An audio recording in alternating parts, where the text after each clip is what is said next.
Ever since I was a kid, I've always been taught to strive to be better. That my A's and B's are good, but that they could be A pluses. Playing sports is fun, but winning leads to scholarships. As I've grown, I've carried this with me. I've even felt proud of it. I call it being competitive, being ambitious, having the Mamba mentality.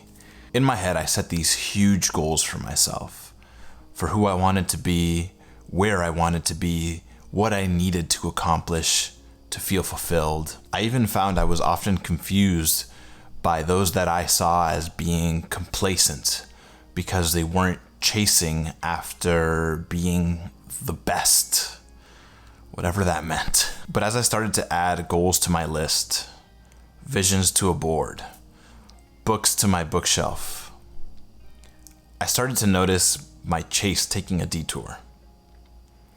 I don't know when and where, but I stopped chasing after improving myself and started chasing after others. So how do we balance this desire for a bigger and better, optimal life with being happier and enjoying who you are in the present? In this video, I want to talk about self-development, self-acceptance, and ways that I'm trying to find the ideal balance between these in my own life. By now, we've all seen the documentaries on the dangers of social media, how it affects our mental health, and how we basically have access to this infinite highlight reel of people living ideal lives and doing what they do best 24/7. It's really easy to see this and start feeling like you're running out of time, like you haven't met expectations for your own life, and to see everything that you could be doing better, to focus on your faults and how you're not living that ideal life or how you're lacking. For me, comparing myself became a habit I rarely even noticed and impossible for me to break. Whether it was celebrities and millionaires living lives of luxury, models and athletes with perfect bodies and amazing skin, or young prodigies and YouTube sensations that blow up after their first video and have millions and millions of likes and comments and pop up all over your feeds. The more I saw it, the more I found myself adding requirements to my own list, to my own goals. I actually started thinking back to the people that I originally thought were just being complacent and wondering if they had it figured out all along. They definitely seemed a lot happier. Now, the first way that I started to address this imbalance between self-acceptance and self-development was by taking a step back and trying to notice the intention behind my need for improvement. Wanting to improve myself through fear of not catching up or a sense of competitiveness with others was rooted in self-doubt. I was basing my self-worth on where I stood in comparison with others.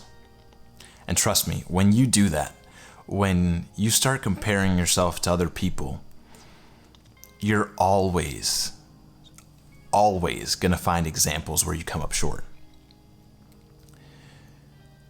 To be the best in the world at anything means there's just one person out of all of us. So the statistics themselves are not in your favor at all. So I started working on this on my end was by adding one simple step before adding a new goal or a new want to my list. And it was asking myself why. It may seem simple, but it's not easy, if that makes any sense.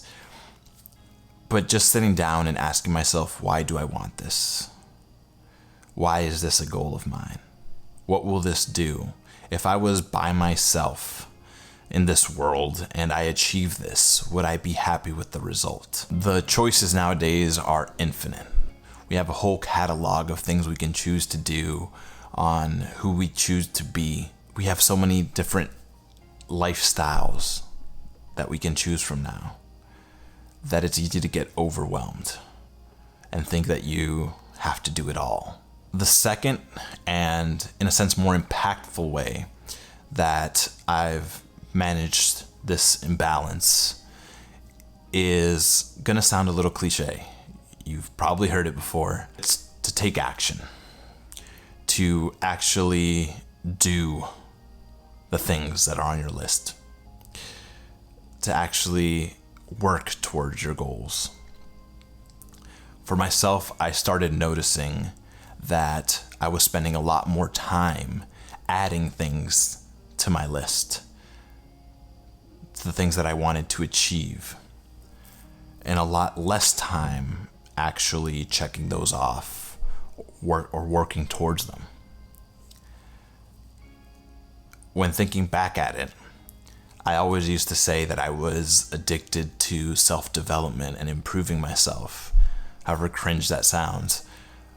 But in reality, I was addicted to consuming self-development content. I was addicted to that feeling, that dopamine effect of that rush when I would read through a new self-help book and feel like I discovered the answer, the solution to my problems.